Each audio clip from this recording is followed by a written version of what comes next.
Welcome everybody. I am going to give everyone quite a few minutes as always to join. So you'll hear a little bit of a silent dead space, but that is because we're just waiting and want to make sure that we have a chance for all of our community to join today. I just want to say a special hi. I'm excited to be back. I haven't done a live event in quite a few months, so it's exciting and fun. And I think that the goal of today is really for us to have an open discussion about the way information is shared, but also the way we communicate about OCD. And I think that's really where the heart of today lies, is making sure that we're communicating in a way that's most helpful to our community, but also making sure that as a community, we are understanding where people are coming from when they communicate a certain way or when they share products or information and maybe or maybe not related to OCD. So today we're joined by some exciting guests and we will all introduce ourselves in a second. But for now, a couple things as always. So please say hi, let us know who you are, where you're joining from. And of course, if you have any questions throughout today's live stream, you can post it right here in the comment box on the right-hand side. And we will do our best to make sure we get to all those questions live. If we don't, we will always be sure to do our best to answer them later. A couple of housekeeping reminders. This is not a crisis line and we are not a crisis foundation. So if you're in crisis or distress, if you're feeling unsafe or suicidal, please call 911, go to your local emergency room, or call the National Suicide Prevention Hotline at 1-800-273-8255. Again, we do our best to provide support and education, but we are not the place to go to if you're in crisis or need immediate help. This is also not intended to replace therapy. So I know we answer a lot of therapeutic questions. We give a lot of therapeutic education and hopefully information. That's our job, is to try our best to disseminate what we know is evidence-based information and knowledge and treatment to the main community. But we really should not replace individual therapy. So we will often stray from answering an individual question and instead answer them more broadly. And please remember that this is our education, our knowledge to the best of our ability, but we're not perfect. So we all stumble sometimes. And I think the important thing I always like to remind people is we don't know everything. And all of us are willing to admit that we don't know when we don't, but we'll try our best to find answers if we don't know the answers to them. So please join, please say hi. It looks like we have quite a few different individuals already joining. Hi, Amanda. Hi, Christy. Hi, Jenny. Love seeing people from Michigan, Kansas, North Carolina, all over. And I know that we tend to get, Peter, international, national users, and more people will join. Hi, Stephanie from DC. So thank you all for joining. So today I'm going to let Jeff really talk a little bit about why we're meeting, what we're talking about, and a lot of you may already know, but first order is for us to introduce ourselves. So my name is Dr. Liz McIngvale. I am a national ambassador for the International OCD Foundation, have been involved as an advocate with IOCDF since I was 17, and I host Live with Liz's regularly. I've taken a hiatus, for many of you that know that. I have been on maternity leave. I have an 8-week-old, but I will be, thank you, Peter, but I will be rejoining actually. All of my Live with Liz's will revamp early August. And so we're starting to plan the content for those.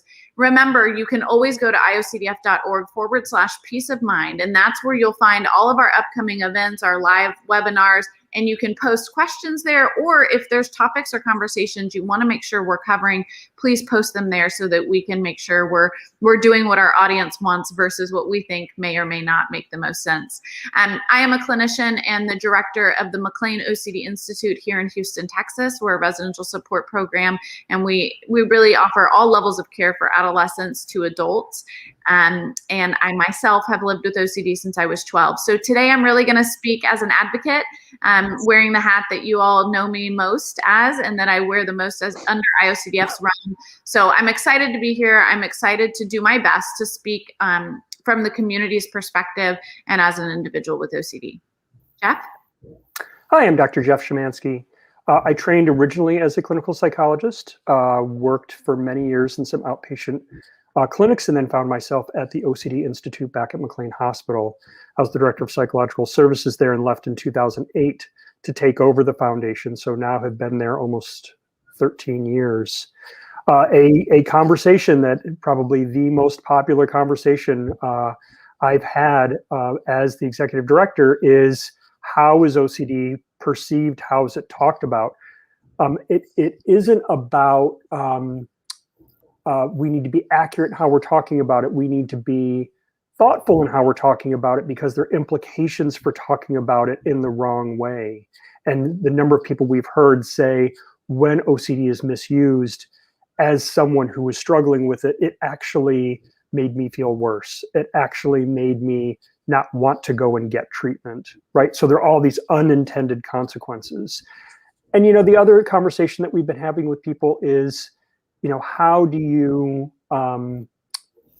approach someone who doesn't know that how they're talking about OCD is problematic, right? So what I wanted to do today is to talk a little bit about behind the scenes, the conversation that we've been having for about 10 years, which is when OCD is misrepresented in the media or in a product placement, how should we respond?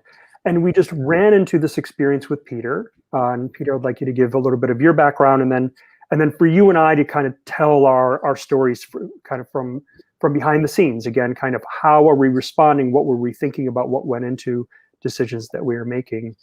So Peter, let's hear a little bit about you, and then we're going to talk about our approach. Okay.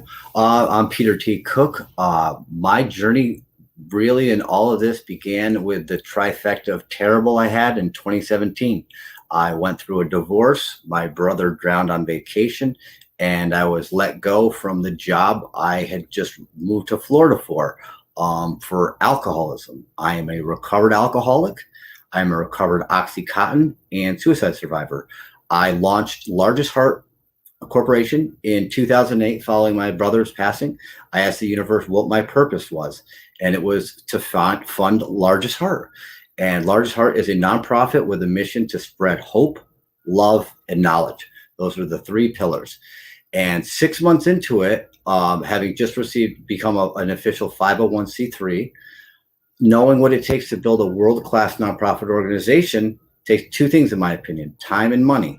And I had all the time in the world, but I was running out of money.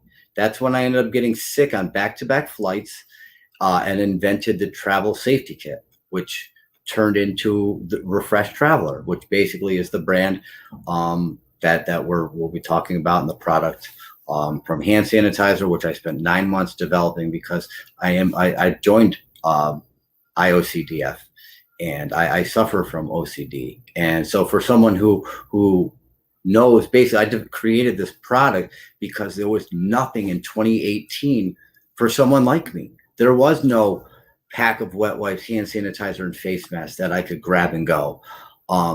Nothing that could make me feel safe on a flight. Getting on a plane, I'd go as far as wearing a hazmat suit if I could, because I know how dirty they are.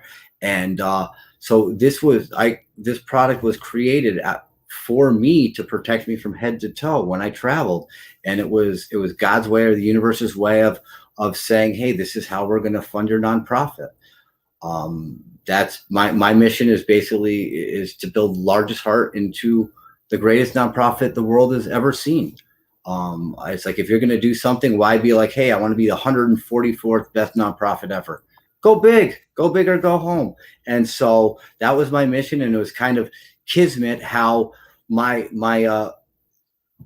disease basically was kind of the revenue source to fund it.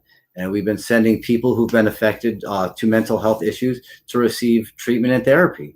And so I appreciate you all taking the time and having me on, so that I can become better educated, that we can have this discussion to better educate others. Because someone who suffers, there was never any malintent, or and I guess it was just a misunderstanding on my part how it affected people, because I only see things through my lens, and I didn't take the necessary step back to see how something I could say could affect someone else and that impact. So I just want to apologize to the community for anyone that I've been hurt, were insensitive to, and I just want to say sorry, and thank you, Liz, and thank you, Jeff, for having me on today.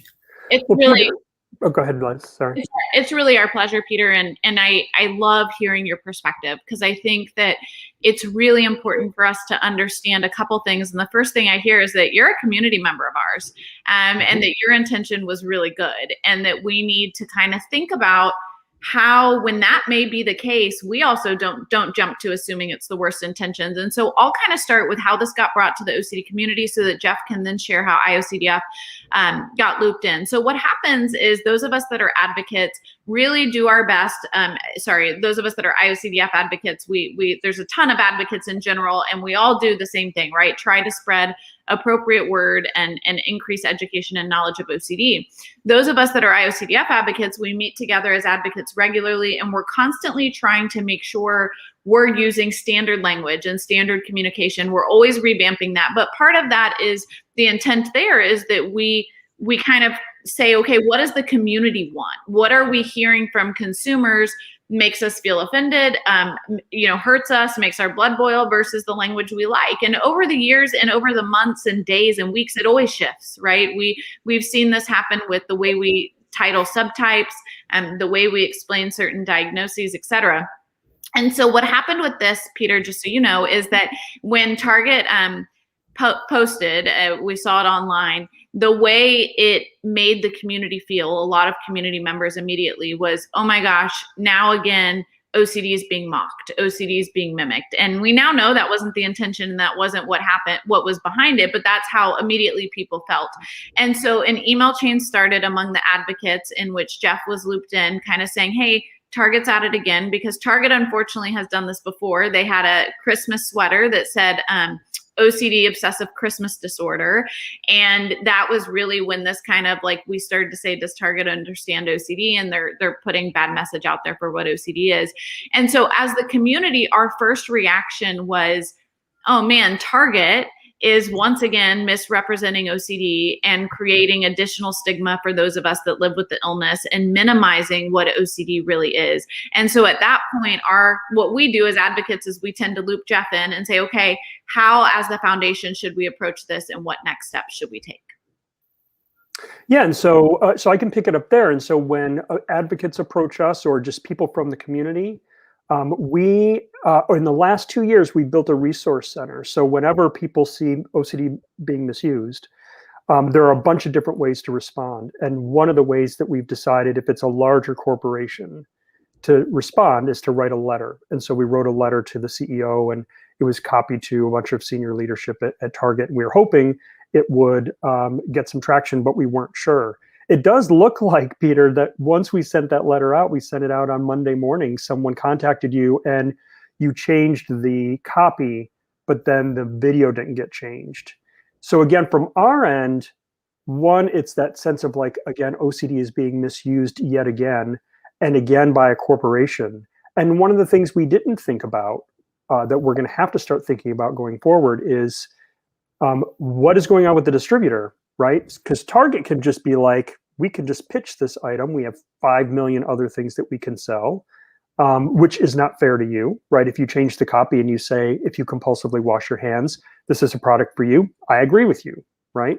So I think we need to think about, again, are these insensitive big bad corporations? And you talked with me about your conversation with Target. You actually got them on board. They weren't being insensitive. You were talking from a lived experience.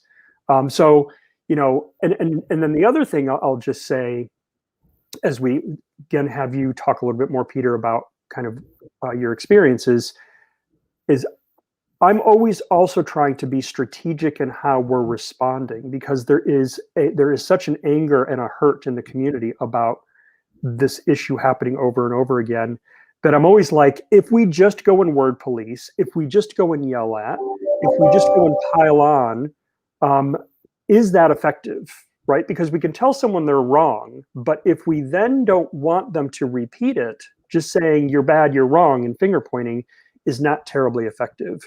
So that's why I was so excited when, I kept on saying, like, let's post this on social media. Let's see if they respond. And if they respond, then let's say, can we partner to raise awareness? And Peter said, hey, guys, I didn't intend this. Can we talk about this? Great. And I think that that's a perfect example of how we can have a conversation rather than everyone just yelling across the aisle, which I don't think is terribly helpful. So Peter, can you fill us in a little bit also about kind of what was going on behind closed doors? Like you had the social media onslaught that again was directed at Target and Bed Bath & Beyond and felt very personally coming at you. Absolutely. I'm happy to, Jeff. It actually was a member from your community who had sent me an email on Monday night that basically alerted me that this was going on in the chat room behind the scenes and that it was insensitive and if I could take action. So immediately I took action to have it removed and changed and deleted and taken down. So the video basically was just removed off their site. Target had no involvement in the video. This had nothing to do with Target. This was 100% me, period, at the end of the day. So you sending a letter to Target, the only thing that does that perpetuates cancel culture in today's day and age. Because like you said, they're a $1 billion brand. They get rid of me, they slot someone else in. It's that easy. So my brand is literally in jeopardy of being canceled. And as soon as I was made aware of it, being a member of the community and knowing the fact is I have 3 pillars: hope, love, and knowledge. If it doesn't match all 3, it doesn't exist. So I had it deleted and removed immediately. There was never any, as I said before, any malintent. It was because I'm a sufferer, and for someone like me who uses hand sanitizer incessantly, I needed something that wouldn't shred my hands and skin. It was literally when a member of your community reached out to me personally and sent me an email, that's when it changed. It had nothing to do with top down bricks being thrown at me. I don't know what the outcome's going to be. That I literally am. I look at this as an opportunity for real leadership. I think our world is, like you just said, we're throwing across, we're shouting at each other, but we're not listening. And the fact that if you tell somebody and they change, but if they don't know why they changed, if they don't have that education, that knowledge, that understanding, and how it impacts people, then the change is for naught. And we see it all the time in different things. It's the way the wind blows. This way it's this way. Next day it's that way. But if you don't have that understanding and that deep and the roots behind it, nothing's going to grow out and grow fruitfully. And so that's why I wanted to communicate with you all, because this was strictly written by an OCD person, me, who created this video, because literally, I started a nonprofit with my 401k. I refinanced my house and launched this product. And so I went all in on this to fund a nonprofit to help others. I love the work that's being done. And like I said, I'm so sorry I used the term out of context. Someone who's suffering from it and has been diagnosed, it's the fact it was even me. I'm misusing it. And so that's one of the questions I wanted to ask is, with kind of the lack of awareness and understanding, what are some of the things like you wish a company and individuals would know? Because it's like the same thing. You're so ADD. It's like we hear that all the time, or you're OCD. And like we hear these terms thrown out so cavalier, but yet it hurts. It's like using swear words or calling somebody a racist epithet. Those things really injure somebody. And as you said, Jeff, it was the fact that somebody could be suffering, and then this is the one thing that just pushes them over the edge. And oh, that just breaks my heart. That something that was meant out of love and to help and protect people would. So I want to hop in for a second, Peter, and say 2 things. And actually, I want us to own our errors as well, because you're owning yours. And I just want to say, like, actually, you didn't use OCD out of context. We didn't understand the context in which it was used, and the community and world at large probably won't either. And so that is why I think there's room for improvement. But I just want to be clear, like, you're telling us, right, that you suffer with OCD, that you suffer what it sounds like with contamination OCD, and that this product is actually you developed due to your own OCD and contamination symptoms. And so really saying like this is for people with OCD, that's not out of context, because that was your original intention. What happened is we certainly took it out of context because we assumed the opposite, right? We assumed, okay, now all of a sudden people are saying if you're a germ freak, if you're a neat freak, right? These kind of like things, then that means you have OCD. And that's not always the case. But what I do want to be clear and I want to talk about, because I think this happens in reverse, is that you can be a germaphobe and have OCD, right? That can be, contamination can be your subtype. And I think sometimes what happens is, because it's not the only subtype, or because sometimes that is how it's often misused, we also jump quickly to conclusions that if anyone's using it in a germ context or in a neat context or in an organization context, then they're using it wrong. And really, like, you weren't using it wrong for yourself. But for the typical consumer, it may not have been correct, if that makes sense. And so most people, right, don't have OCD. And so when they read that copy and they see a product that has hand sanitizer and we label it as like, oh, this is perfect for someone with OCD, what we're telling people is that anybody who is afraid of germs or anybody who uses hand sanitizer has OCD, and that's what OCD is. And what we're, as the foundation, saying is that actually might be what OCD is. But OCD also can be so much more, and it can look very different than just what's on the surface around germs and contamination. And then the second piece I think is really important that we talk a little bit about today, Peter. And first, I want to empathize with you. I understand what it's like to live with contamination OCD. And I remember as a kid when my hands would be cracked and bleeding, it's horrible. It's one of the most uncomfortable feelings you can have, especially in the wintertime.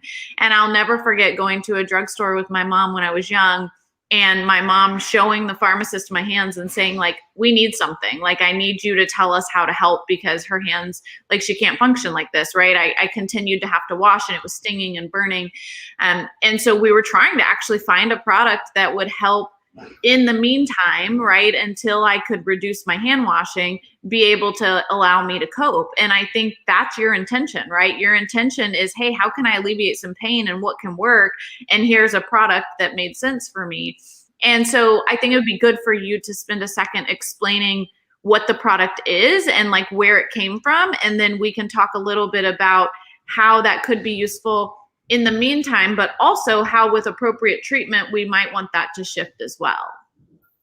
Okay. It started with the hand sanitizer, because is my hands, as soon as I touch something, they feel dirty. And so I use hand sanitizer incessantly throughout the day.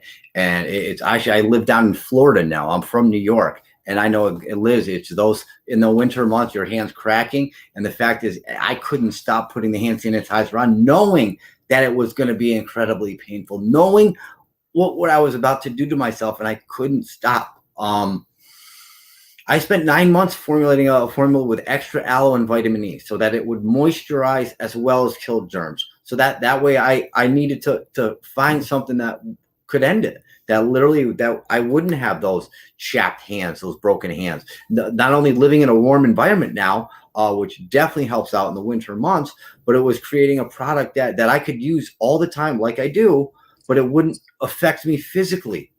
And so that I wouldn't have the physical symptoms, the cracked hands, the burns, the pains, the things that were at times that you can't even use your hands anymore because they're literally throbbing so badly.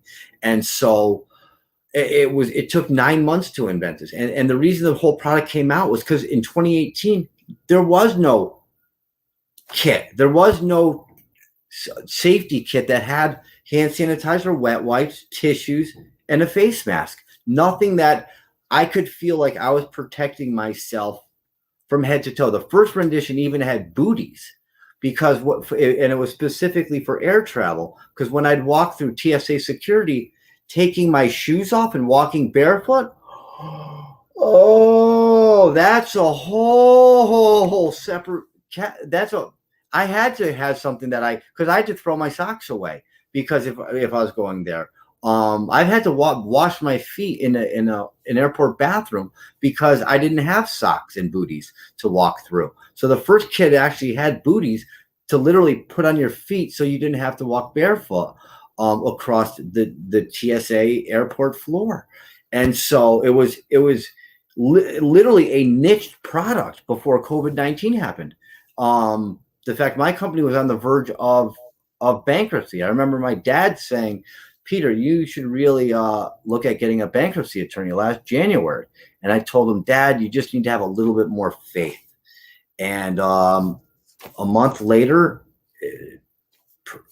COVID-19 came and product sales picked up, allowing me to really make a difference. 5 people we created scholarships for last year to send to treatment for mental health.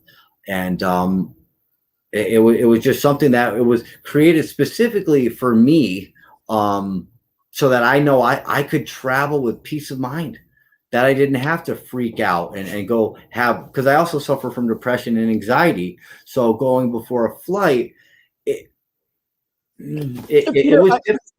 I have a question. Did you see the People magazine cover with Howie Mandel? I did not. So Howie Mandel was featured on the cover of People magazine recently. Again, we get flooded with people are like, Howie is, again, talking about OCD in a way that you are trapped forever.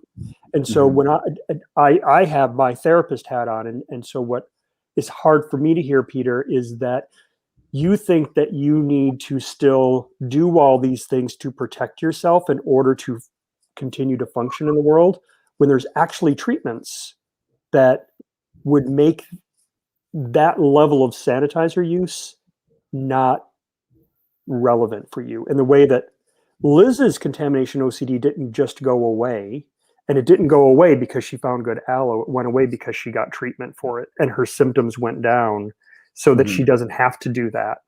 And I actually think your product, Liz and I were talking earlier, like she's talking about being a mother of a young baby where you're constantly wiping your hands. She's like, I would love this, right? And Liz, maybe you can talk about that as well. But one of the things, again, kind of just this education, I think it's just so important for us to be talking about this openly. And I just want to give you so much credit, Peter, for talking so openly and vulnerably and transparently about your experience.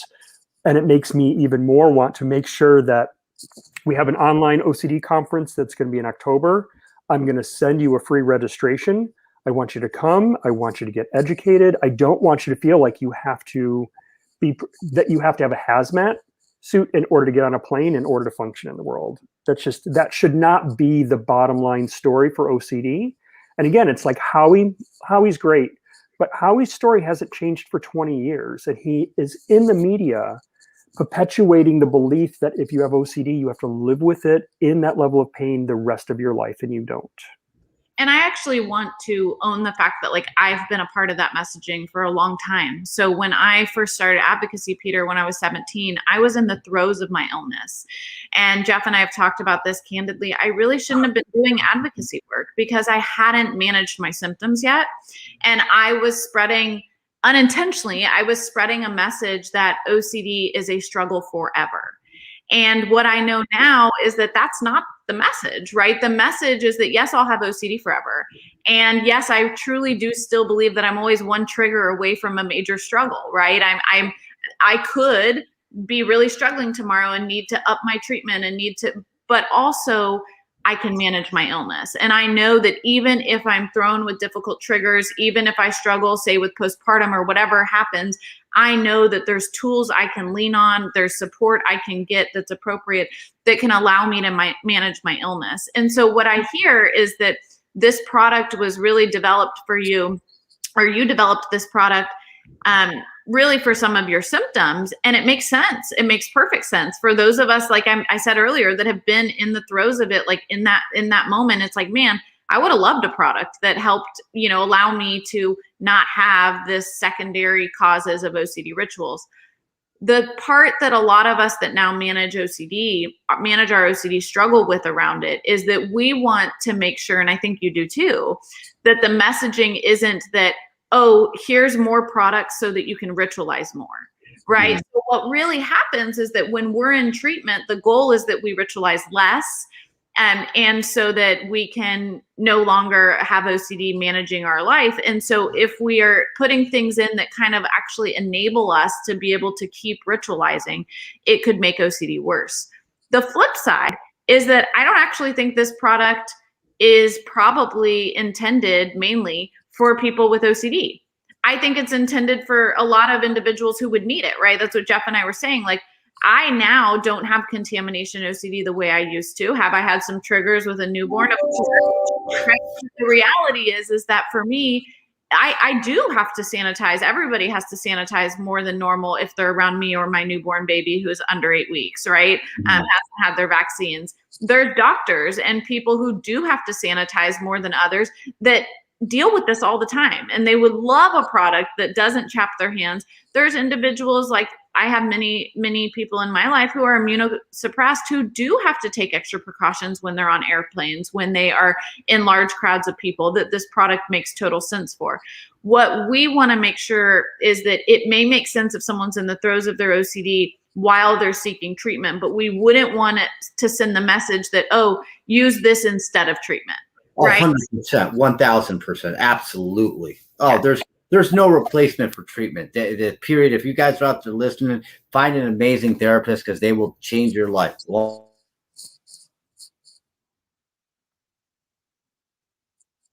oh, I think he froze. 100%. Sorry, Peter, you froze a little bit. We have you back. Perfect. Yeah. And I love that. And that's the message we want to send. And I think what we wanted to do today, and the reason this is such like I was so excited to be able to have this conversation, is that the reality is your intention was not what we saw. And we as a community made assumptions that weren't appropriate, weren't fair. And you also have owned that, like, hey, I could have worded this differently and not been in the same situation. And I think what our lesson learned, I know my lesson learned, is don't go to the big person first. I candidly would have assumed this was Target's product. I don't know that I would have known that there was an individual behind the product. I didn't realize Target does that. And so for me, my lesson learned is like, oh, go to the individual, which one of our advocates, it sounds like, did, which is why we're even having this conversation, which is amazing. And let's make real change. And candidly, Peter, we tried to do that recently with somebody else who put some really outlandish stuff out there about celery juice and different things curing OCD. And we tried to go directly to that individual, and they were not interested. They would block any of us. They would not have the conversation.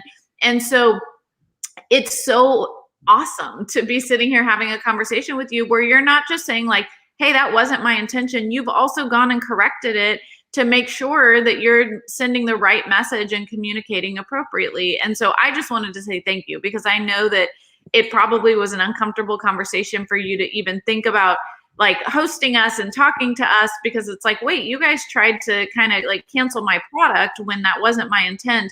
But really for us to get to hear where you were coming from and to think about, okay, this product could have great use for many individuals, but it may not be the way to advertise it, might not be for someone with OCD, because that may actually send the message that like you can use this product to feel better versus treatment, which can allow you to manage symptoms. I think I've also learned that I need to hire an advertising company to do my messaging, so that it's not through my lens, my personal lens. It's like we all have our own kaleidoscope, and all of a sudden you turn it just a little bit. It's like, oh, wow, look at that. And we see things completely differently. So I've certainly learned a lot. What I would love is what do you guys wish companies can do better? What can like a company, what can companies like mine do better? In just being able to talk about it, but in having a healthy conversation, where instead stuff's just getting thrown across the aisle, like we hear so much in politics today, where people can be civil and say, hey, how can we grow and both be better? It's like, I love Stephen Covey Jr.'s book, The Speed of Trust, where how he says, we don't have to have a winner and loser. Why can't we both win? And it's like, it's having that mindset of, how do we both win here? Somebody doesn't have to lose. We can both win and be better. And it's taking that mindset of, let's both be better. How can we do that?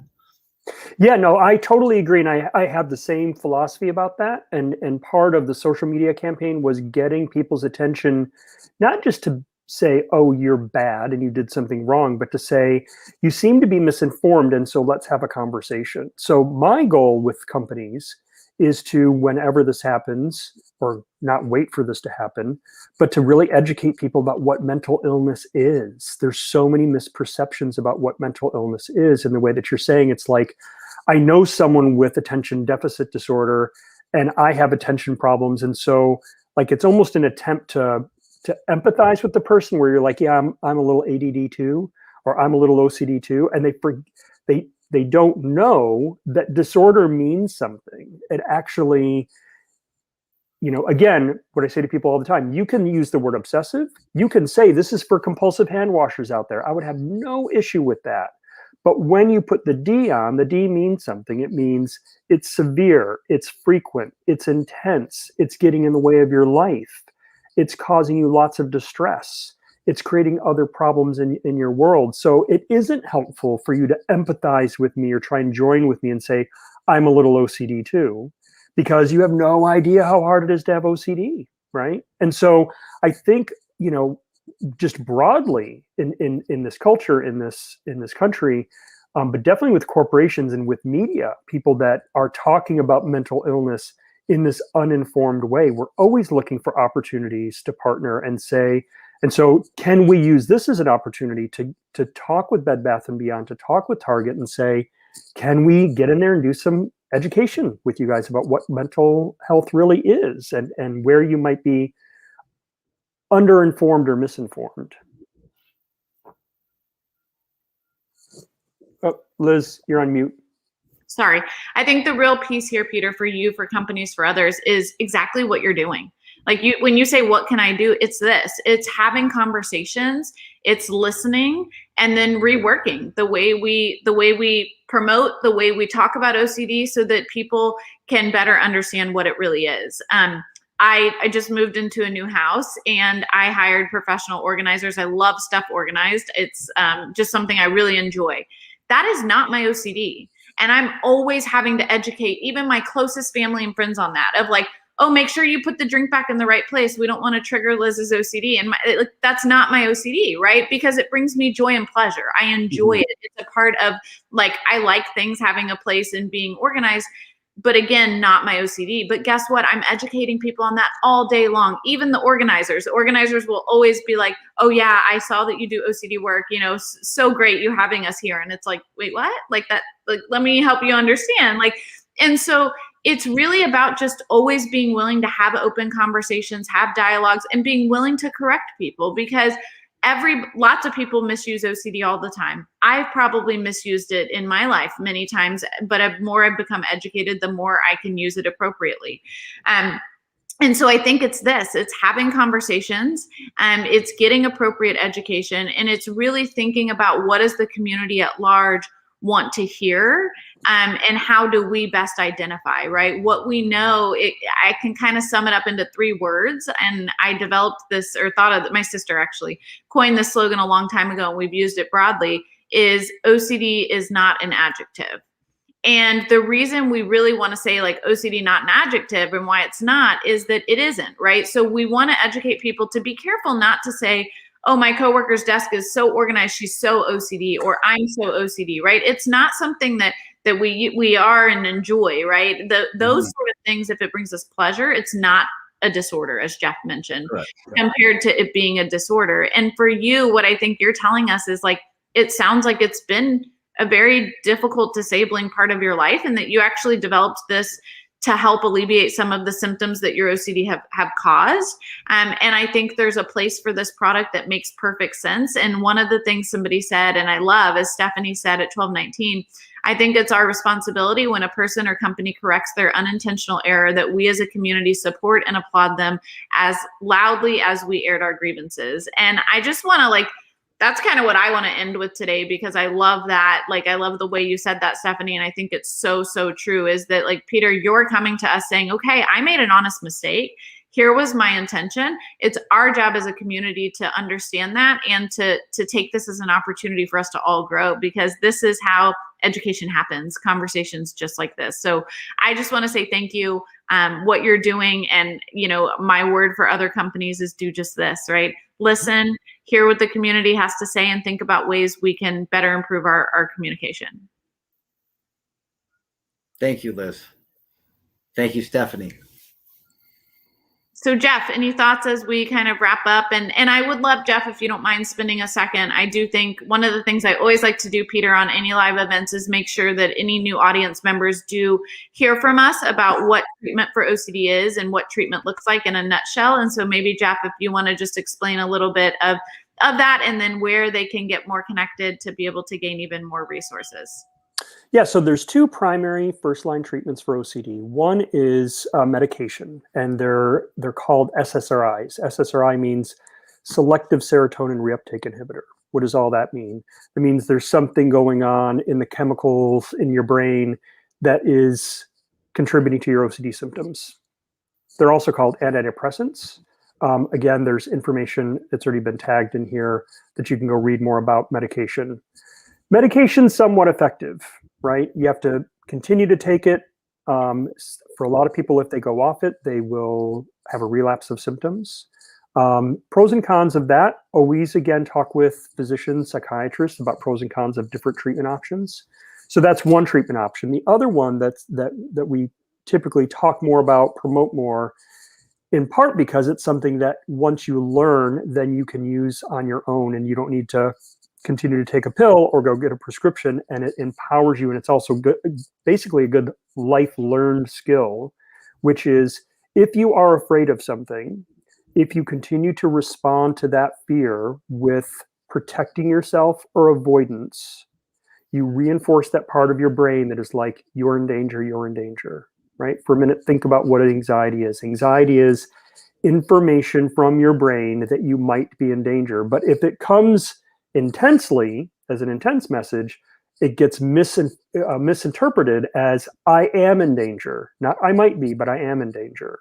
Now, we know for people with OCD that there's an overactive circuit in your brain that is all about, are we in danger or not, right? So sometimes medication will slow that circuit down. But when you do an exposure-based treatment, in OCD, we call it exposure and response prevention therapy, we're going to have you expose yourself to things that make you anxious and trigger that you might be in danger. And then we're going to block all of these avoidance and protection strategies, right? Why would we do that? Because we don't want to keep reinforcing that part of your brain that is like, you're in danger, you're in danger. What do you find when you stop doing the compulsive behavior? Things aren't what I thought they were going to be. And when you continue to reduce compulsive behavior, in this case, hand washing, you actually find out this is icky, this is uncomfortable, this is even anxiety provoking, but this isn't dangerous, right? I can continue to move forward and not have that uncomfortable feeling as intensely, and nothing is going to happen, or maybe something does, but let's check that out, because if I don't, I stay in the cycle that Peter, you very articulately talked about, Liz, you talked about. If I feel anxious, if I feel uncomfortable, I have to do something to make myself feel better. The problem is you get very temporary relief. You get all of these other problems in your life. So the goal is, how do we block the compulsive behavior and get you to sit with that anxiety and just let your brain process some new information? And how do you move forward in your life where you're making choices based on what's important to you rather than anxiety making choices for you? And I think a great actual example of contamination OCD, management of contamination OCD, is COVID-19. So a lot of us with contamination OCD hadn't used hand sanitizer in years. I'll be honest, I didn't own hand sanitizer. There wasn't a use for it. It was like, no, that's just something I had when my OCD was bad, right? And I used it all the time. And then COVID happened, right? And we were really told to wash our hands frequently, to clean things. And so there was a use for hand sanitizer that wasn't OCD for me, right? There was a way I could use, just like with a newborn baby, there's a use for hand sanitizer that isn't OCD and makes sense. And so I think in particular, like when we're talking about contamination OCD, it doesn't mean that we have to get rid of everything and we can never again use products that might be useful. Because again, there's probably a use for all products, For certain individuals that makes sense, but maybe it isn't if it's for rituals, right? Like, we're not going to say the appropriate treatment for contamination OCD is to wash more or to clean more, right? It's to engage in ERP. Doesn't mean you're never going to wash or clean, right? Somebody with contamination OCD with showers, the goal is not that you never take a shower again, but the goal is that OCD rituals are removed from the shower. And so that would be the same thing with any of these products, is that you're using it for whatever reason makes sense, but not for OCD reasons. And I think that, again, as we talked about, there's probably amazing ways this product can be used that wouldn't be necessarily for OCD. And that's how we would want to be careful not to promote it. Yeah, and so two other points I want to make before we wrap up. One is you can go to IOCDF.org, and we have a Find Help button. There are 1,500 OCD specialists all around the country, where it is an international database, so there might be providers in your country. We just redid the whole thing. You can look by specialty and symptom area, and I just want to kind of focus on that for a second, because one of the other things that is interesting when we see this kind of product placement where it makes hand washing synonymous with all OCD is that we lose more than 50% of our community, because there are lots of people that don't have hand washing or contamination as part of their OCD. So I saw something in the feed about, I think Ahmed was asking about existential OCD, and then there's scrupulosity OCD, and there's intrusive harm OCD, and there's pedophilia OCD, and there's lots of different subtypes of OCD that people don't talk as much about. And so on our website, also, we have a From the Expert section, and it will talk about, again, ways in which these different subtypes are approached in treatment. But again, if you're watching and you're listening and you're like, ooh, this ERP treatment doesn't sound fun, but I am tired of hours a day of engaged in compulsive behavior, go and check it out and talk with someone. And one of the things, as we wrap up, that we've been talking about is what will some of our future live streams be. And one of the things I just realized that I 100% plan Chelsea and Fran to do something on, so if we can take a note, is really messaging, like doing an entire live stream on how, as advocates, we can message. Because I know we talked about the Howie Mandel article. I've been a part of improper messaging in the past, and I really want to make sure we shift that, because at the end of the day, Peter, what I want to make clear is that, and I think you've really beautifully shared this, is how hard it can be to live with OCD, and how difficult it is when you're in the throes of contamination or whatever subtype somebody who's listening is dealing with.